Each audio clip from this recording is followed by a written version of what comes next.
हाँ नमस्कार। जैसे कि कल मैंने आपको हम लोगों ने भी एक योग एपिसोड करके चला, योग क्लास करके, जिसमें कल मैंने आपको तार आसन के बारे में बताया, दिखाया कैसे किया जाता है, उससे क्या फ़ायदा है, क्या नुकसान है, कौन कौन लोग कर सकते हैं और कहाँ कर सकते हैं। आज हम आपको इसी योग क्लास के अंतर्गत जो आज का दूसरा एपिसोड है उसमें हम आपको त्रिकोण आसन के बारे में बताएंगे। और जो हमारे जो योगा टीचर हैं प्रवीण जी, तो आज प्रवीण जी इसके बारे में बताएंगे। तो प्रवीण जी आपका स्वागत है। बारे में बताएं कि इस आसन को करने से क्या क्या फ़ायदा है, क्या नुकसान है और इनको कौन कौन लोग कर सकते हैं, किस उम्र के लोग कर सकते हैं और क्या मतलब कहाँ पर कर सकते हैं। त्रिकोण आसन, त्रिकोण आसन की आवृत्ति त्रिकोणी बनती है, जिससे इसका नाम पड़ा त्रिकोण आसन। इस आसन को सब बच्चे से लेकर बुजुर्ग तक कर सकते हैं। इस आसन के करने से हमारी रीढ़ की आसपास की मांसपेशियां सबल होती हैं, पेड़ों के अंग प्रभाव में आते हैं, शरीर हल्का होता है, हाथ पैर कंधे सब पुष्ट होते हैं। बहुत सुंदर है त्रिकोण आसन। तो साधक हैं जो ये आसन करेंगे त्रिकोण आसन, उसमें जो हमारी और दाएं तरफ जो है सुमन धर्मराज है और बाएं तरफ जो सुमन राजपाल है। तो दोनों तो अब ये दोनों हमें त्रिकोण आसन करके दिखाएंगे। पैरों में कंधों से अधिक फासला, दोनों भुजाएं शरीर के साथ,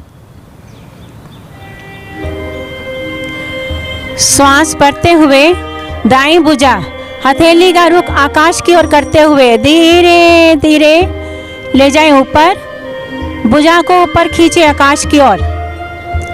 भुजा ऊपर वाली भुजा कान से सटी हुई और बाईं भुजा नीचे की ओर शरीर के साथ लगी हुई। श्वास बाहर निकालते हुए धीरे धीरे बाईं ओर बगल से झुकें। पूर्ण स्थिति में बाईं हथेली पृथ्वी पर और दाईं भुजा पृथ्वी के समांतर, दाईं भुजा खींची हुई ऊपर की ओर सीधी। इस समय हमारे शरीर के 3 कोण बनते हैं, जिससे इसका नाम पड़ा त्रिकोण आसन। रीढ़ की आसपास की मांसपेशियां सबल हो रही हैं, शरीर हल्का हो रहा है।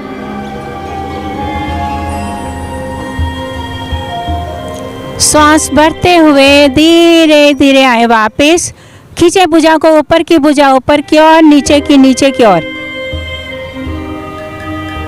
खींची हुई भुजा दाईं ओर से धीरे धीरे वापस।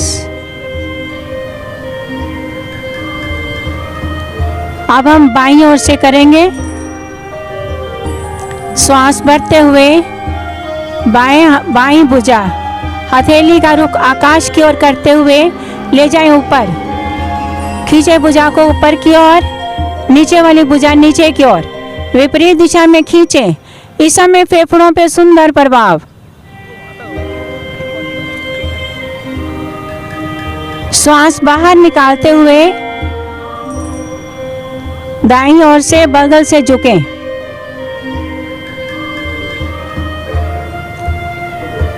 पूर्ण स्थिति में दायां हाथ पृथ्वी पर और बाईं भुजा पृथ्वी के समांतर खींची हुई। रक्त का संचार तेजी से चलता हुआ।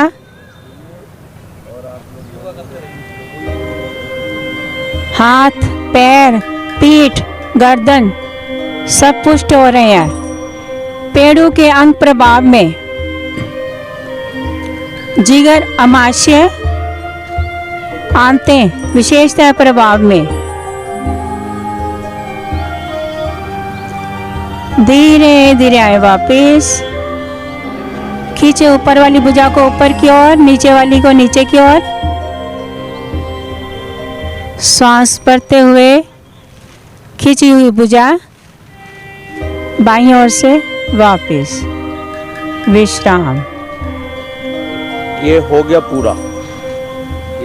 इसके जो फायदे क्या है, जो अभी इन्होंने जो आसन किया है, इसका इस आसन का क्या फायदा है? इस आसन से हमें ये फायदा है भी हम जैसे हमारे रीढ़ के आसपास की मांसपेशियां सबल होती हैं, जब हमारी रीढ़ स्वस्थ होती है तो हमारा पूरा शरीर स्वस्थ होता है। और जब हम झुकते हैं तो हमारे पेड़ों के दाएं बाएं अंगों पे प्रभाव आता है, आंतें अपनी स्थिति में आती हैं, आंतें लटकती नहीं है।